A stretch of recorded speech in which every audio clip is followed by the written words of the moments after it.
అందరికీ మరణాత.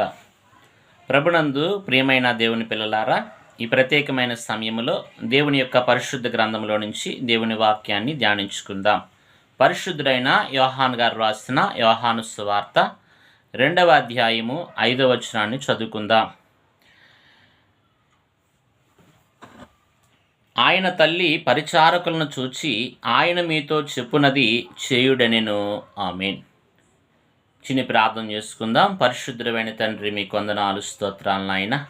అయ్యా, ఇదిగో ఈ దినము నాయన, ఈ ప్రత్యేకమైన సమయంలో నీ వాక్యమును ధ్యానించుకుని చూడగా, దేవా, నీ వాక్యము వెండి బంగారముల కంటే కోరదగినది. దేవా, నీ వాక్యము ప్రభా ధ్యానించువారు నాయన ఇదిగో ధన్యులు అన్నారు. కనుక నీ వాక్యమును నాయన ధ్యానించుకుని చూడగా నన్ను నీ ఆత్మవశంలోనికి తీసుకుని, దేవా, మీరే వాక్యములో గల సత్యములను మాకు బయలుపరిచి నాయన మీరే మాతో మాట్లాడమని మా మంచి బోధకుడయ్యున్న యేసుక్రీస్తు వారి పరిశుద్ధ నామమును అడుగుచున్నాం తండ్రి. ఆమేన్.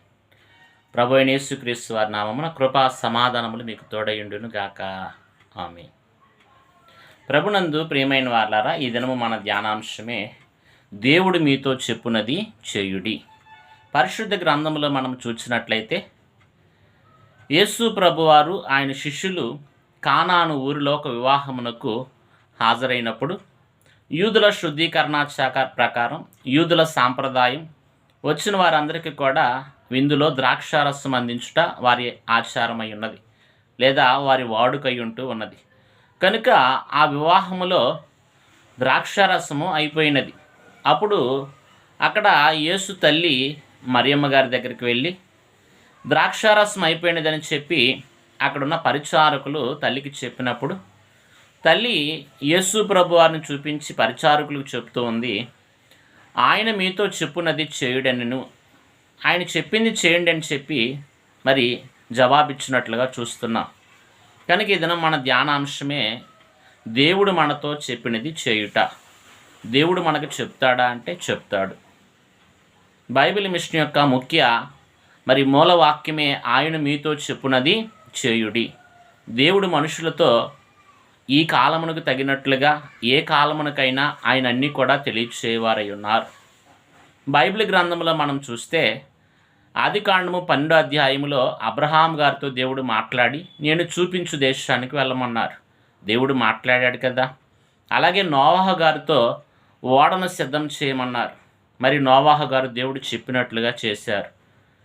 అలాగే పరిశుద్ధ గ్రంథంలో మోషే గారిని కూడా నిర్గమకాండ 3వ అధ్యాయంలో నా ప్రజలను విడిపించుటకు మోషే నీవు ఐగుప్తునికి వెళ్ళి నా ప్రజలను విడిపించాలని మోషే గారికి దేవుడు మాట్లాడినట్లు మనం చూస్తున్నాం.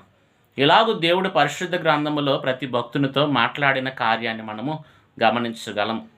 కనుక అలాగూ ఇదను మన ధ్యానాంశము దేవుడు చెప్పినది చేయుట. యేసు ప్రభు వారు చెప్పినట్లు మరి శిష్యులు చేశారు. కనుక పరిచారకులు ఆ విందులో నీరు మధురమైన ద్రాక్షారసముగా మార్చబడింది.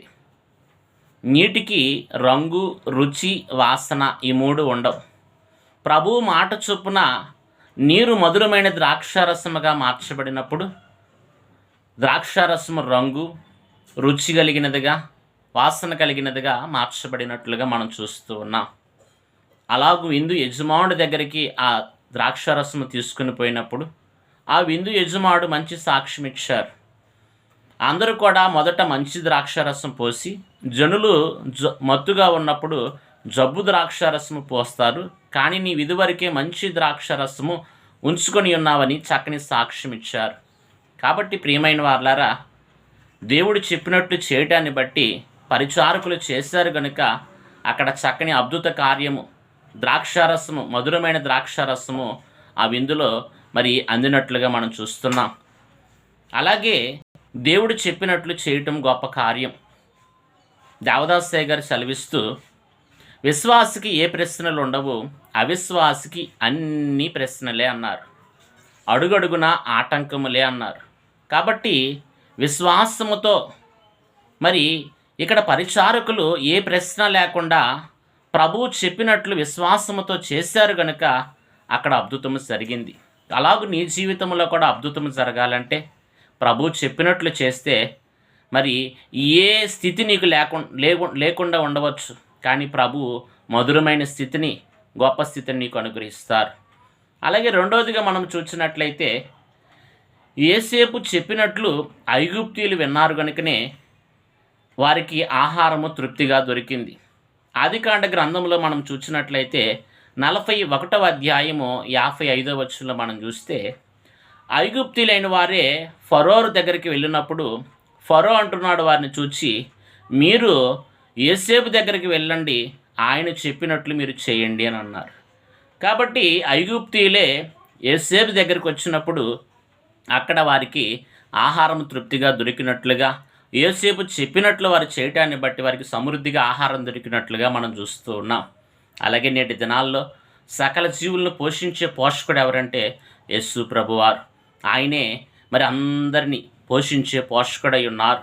దైవజనులు అన్నారు, మరి మోకకు వంటని రొట్టెలను పుట్టించి తృప్తిగా వడ్డించాడు అని అన్నారు. కాబట్టి ప్రియమైన వారులారా, దేవుడు మాట్లాడేవారై ఉన్నారు. నేడును దేవుడు కనబడును, మాట్లాడును. ఇదే బైబిల్ మిషన్ యొక్క ముఖ్యమైన బోధ అయి ఉంటూ ఉన్నది. కాబట్టి దైవ సన్నిధిలో మనం ఉంటే మరి ప్రార్థన చేసి మనము కనిపెట్టుకోవాలి. సూక్ష్మ ప్రార్థన, దేవా నాకు కనపడుము, నాతో మాట్లాడుము. దేవా అందరికీ కనపడుము, అందరితో మాట్లాడుము, ఆమెన్ అని మౌనముగా ప్రభు కొరకు మనం ఎదురు చూచినట్లయితే ప్రభు మనకి జవాబిచ్చువారై ఉన్నారు. నీవు అడిగిన ప్రశ్నలకల్లా మరి జవాబు ప్రభు దయచేవారై ఉన్నారు. కాబట్టి మొదటిగా మనం చూస్తే యోహాను సువార్త 2:5లో మనం చూసినట్లయితే యేసు ప్రభు చెప్పినట్లు పరిచారకులు వారు విన్నారు గనుక మరి నీరు మధురమైన ద్రాక్షారసముగా మార్చబడింది. యోసేపు గారు చెప్పినట్లు ఐగుప్తీయులు విన్నారు గనుక ఆహారం తృప్తిగా దొరికింది. అలాగే ఎలీషా గారు చెప్పినట్లు నయమాను విన్నారు గనుక నయమాను స్వస్థత కార్యం చూడగలిగాడు.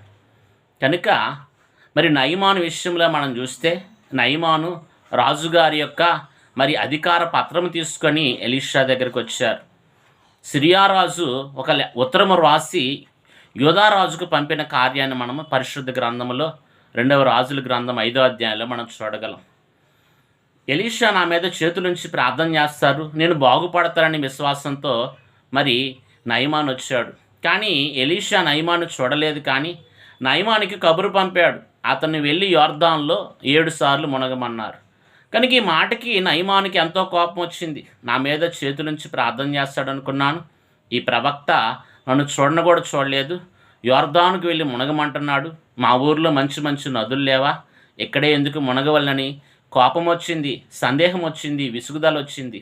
కానీ నయమాను దగ్గర ఉన్న పనివాడు చెప్పి, అయ్యా ఆయన గొప్ప ప్రవక్త, ఆయన నిన్ను గొప్ప యుద్ధం చేయమనలేదు, ఇంకొక గొప్ప కార్యం నేను చేయమనలేదు, నీటిలో మునుగుట ఇది సులువైన కార్యమే కదా, ఒకసారి చేసి చూడరాదా అన్నప్పుడు నయమాను మరి యొర్దానుకు వెళ్ళి 6 సార్లు మునిగారు. 7వసారి మునిగినప్పుడు పసిపిల్లవాని దేహం వలె నయమాను దేహం మార్చబడినట్లుగా, స్వస్థత కార్యము పొందుకున్నట్లుగా మనం చూస్తూ ఉన్నాం.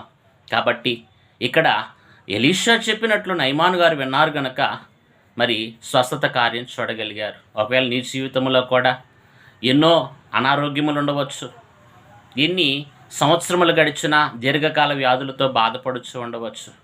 దేవుణ్ణి ఆశ్రయిస్తే, ఆయన సన్నిధిలో ఆయన కొరకు నువ్వు నిరీక్షిస్తే, ఆయన మాట కొరకు నువ్వు కనిపెట్టుకుంటే ప్రభువు మాట వలన స్వస్థత కార్యం చూడగలుగుతావు. కాబట్టి మొదటిగా యేసువారు చెప్పినట్లు పరిచారకులు విన్నారు కనుక మరి మధురమైన ద్రాక్షారసాన్ని ఆ విందులో కొరతను తీర్చగలిగారు. అలాగే మరి యోసేపు గారు చెప్పినట్లు ఐగుప్తీయులు విన్నారు కనుక మరి ఆహారం తృప్తిగా దొరికింది. అలాగే ఎలీషా గారు చెప్పినట్లు నయమాను విన్నాడు కనుక స్వస్థత కార్యం దొరికింది. అలాగే మనం చూస్తే నోవాహు, దేవుడు చెప్పినట్లు నోవాహు చేశాడు కనుక నోవాహు కుటుంబమునకు రక్షణ దొరికింది. ఆదికాండ గ్రంథం 7వ అధ్యాయం 1వ వచనం చూస్తే దేవుడు చెప్పినట్లు నోవాహు యావత్తు అలాగూ చేశాడు కనుక మరి దేవుడు నోవాహు అతని కుటుంబాన్ని రక్షించినట్లుగా మనము చూడగలుగుతున్నాం. కాబట్టి దేవుడు చెప్పినట్లు మనం చేసినప్పుడు మన జీవితాల్లో కూడా అద్భుతాలు చూడగలం, ఆశ్చర్య కార్యాలు మన ప్రభు చేయవారై ఉన్నారు. ఎందుకంటే ఆయన నిన్న నేడు నిరంతరము ఏకరీతిగా ఉన్న దేవుడు, ఆయన మనకి కనపడే దేవుడు, మాట్లాడే దేవుడు. కాబట్టి అలాగున ప్రభు చెప్పినట్లు మనం వినటాన్ని బట్టి ప్రభు మన జీవితంలో గొప్ప కార్యములు జరిగించును గాక. ఆమేన్. దేవుడి కొద్ది మాటలు మీ హృదయాల్లో స్థిరపరిచి భద్రపరచును గాక. ఆమేన్. అందరికీ మరణాత.